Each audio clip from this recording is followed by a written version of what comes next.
So unless you've been living under a rock, you'll have heard about inflation rising recently. It's all over the media, there's lots of attention grabbing headlines. So in this video, I'll break down what inflation is, what causes inflation, or at least some of the things that cause inflation, what high inflation means, or could mean, and then I'll talk about some of the things that I'm doing personally to offset some of the risk that inflation could bring to my personal finances. So, what is inflation? Well, simply put, inflation is just a change in a range of prices over a period of time. Could be a year, could be a month, doesn't really matter. It's just a change in prices over that period. That being said, what can drive inflation? And there's lots of things actually that drive inflation, but I'll pick 5 for the sake of this video to give you a broad understanding of what sorts of things are pushing inflation up right now. The first thing to consider is what we'd call demand pull. So this is where consumers effectively pull so hard on services that the suppliers of those services feel compelled to raise prices for a number of reasons. Might be for profit, might be so that they can pay extra wages, which we'll touch on in a second. But ultimately, it's the consumers pulling those services. It's the demand that jacks up the price. The second is cost push. So this is where companies will essentially push their extra costs onto you as the consumer. Could be an increase in wages that they have to cover. It could be increased production costs, increased distribution costs, increased research and development. It doesn't really matter. The point is that as their costs rise, rather than absorb them, which they might try and do, or they might not, they push them out so that consumers like you and I end up paying more for those services. Thirdly, we've got increased wages. So in times like these, where the cost of living is increasing, there'll be pressure on the workforce to increase wages. Now, Andrew Bailey has recently said that he doesn't think that employees should ask for increases in wages, or certainly not large increases in wages, which is easily said for him when he's on close to £600,000 a year. Whether his electric bill goes up by £100 a month or not probably isn't a big deal to him, but it's a big deal to a lot of people out there. So they might feel under real pressure to go and ask for a pay rise. Now, the fourth is where the government may intervene, or rather central banks may intervene and print money, so monetary policy. Now that increase of cash chasing essentially the same products and services will eventually increase the prices of those products and services. Supply and demand, there's so much cash sloshing around the system, not as many places for that cash to be spent, and the prices will invariably start to rise. And finally, fifth, governments may tweak tax policy in one way, shape or form to essentially drive certain behaviours. It could be around what we purchase, it could be around what we steer clear from, all in a bid to control the way that the cash is being allocated and distributed, consumed across the marketplace. So now we have a broad understanding of what inflation is, how it can be driven to rise in certain conditions. Let's talk now about what specifically is going on now and why are people concerned about the current rise. So I'll talk through 2 charts, an annual inflation chart and a monthly inflation chart. The reason for that will become apparent as we dig into the detail. Both of them are across the same time period of 1989 through to 2021, and both of them come from the same data source, which is the Office of National Statistics. So the first thing you'll notice is that late 1980s, early 1990s, there was a clear spike, and then from about 2005 through to 2021, inflation bounced from around 4% to down to about 0.5% back in 2015. Now this is against a Bank of England target of 2%. So it's important to note that inflation isn't targeted at 0%. People don't want 0% inflation. It's not good for the economy.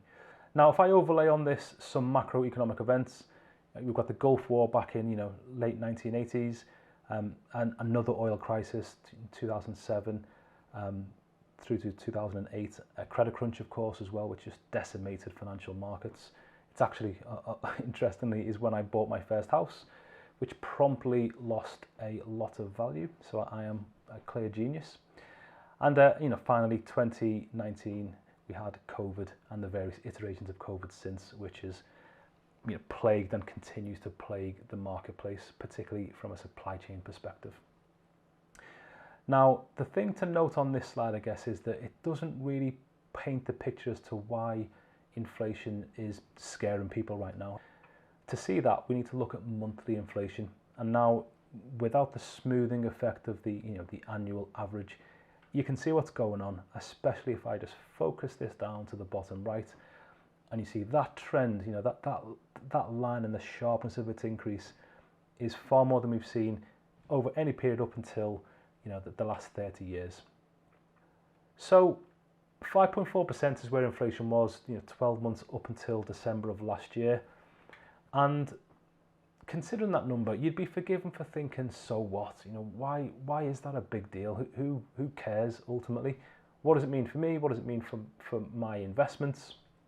Why should we even think about mitigating inflation in our personal lives?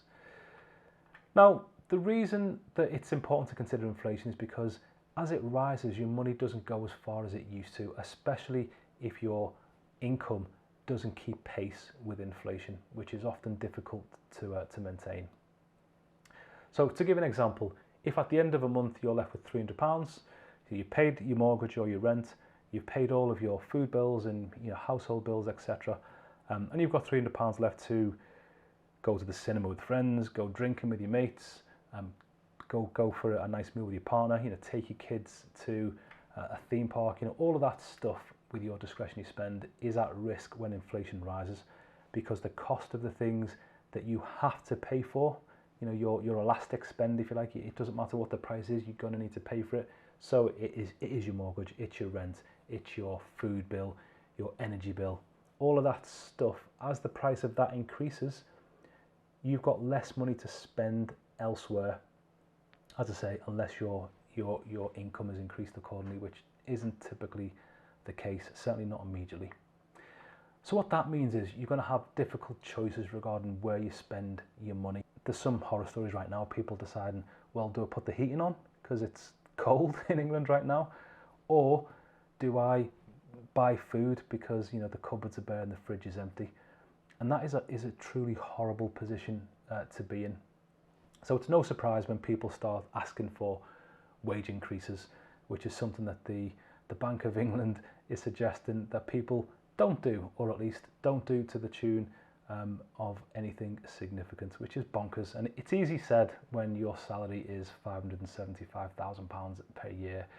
So what people might do to help mitigate this stress on their finances is look to credit card and loans to act as a bridge between current times and better times to come. The problem comes when those better times aren't anywhere near to be seen. And on the back of that, you've then got your increased cost of living, plus your loans, plus your credit card spend. And that is when things get really, really difficult. So inflation is on the rise, and there's nothing that you and I can do to stop what's going to happen. So do we just need to suck it up? Suck it up, buttercup. Or are there things that we can do to manage the impact of inflation on our own lives? Yes! I think there is. So I'll give you things that I'm personally doing to mitigate the risk of inflation on me and my family, basically. I'm not a financial advisor. This is not financial advice. I'd recommend that if you do have questions or you need to dig into a bit more details, then seek out a professional and get their advice. But in terms of what I'm doing, which might be or might not be useful for you, I'm essentially doing 3 or 4 things. The first is I've fixed my mortgage. So as inflation's rising, I expect interest rates will rise. So rather than suffer the consequences of that down the line, I've fixed my mortgage today at 5 years, which is the first time I've done that actually. I'm hedging my bets. I think there'll be increases in interest rates, and I didn't want to be left out in the cold, whereby my repayments shoot through the roof at a time when everything else is being squeezed. That's tip number one. Tip number two, make sure that although I've got enough cash for a rainy day and also for some opportunities, you know, if they land, I'm not too cash rich. And the reason for that is, as the cash is sitting in the bank, it is receiving very little to almost no interest. Now, yes, interest rates might increase over the next, you know, year, few months, but nowhere near as quickly as inflation, which, you know, we expect to see 7% inflation at some point this year. So I've taken some of that cash and I've invested it into the marketplace, into equities essentially. Now for me, that's EFTs. I'll talk about EFTs in a future video and tell you exactly what my strategy is for investing. But I've, as I said, removed cash, invested into the marketplace, and my plan is that the markets will rise faster than inflation, or at a bare minimum keep pace with inflation better than static cash will. Now the third thing, and this is, you know, maybe not for everyone, but it's invest in property. Now if you know what you're doing and you can invest below market rate, there's some good deals out, or there will be some good deals out there, especially as times get turbulent. Now it's not for someone who doesn't know what they're doing, so I'd stress, make sure you understand property, you understand what you're getting into, you understand the total risks.